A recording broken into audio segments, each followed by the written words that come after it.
Sopir Pajero Sport tabrak 4 becak di Palembang, terancam 6 tahun penjara.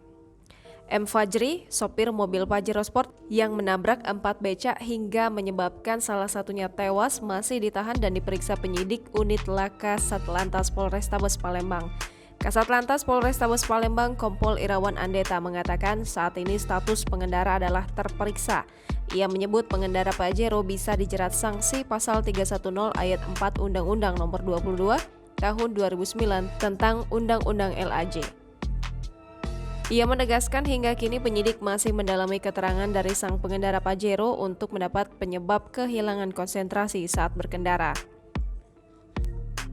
Selanjutnya Bang, untuk pelaku Bang? Pelaku sudah kita amankan dan kita akan pemeriksaan oleh unit laka Polrestabes Palembang.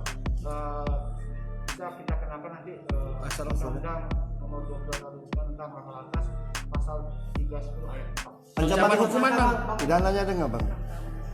6 tahun penjara.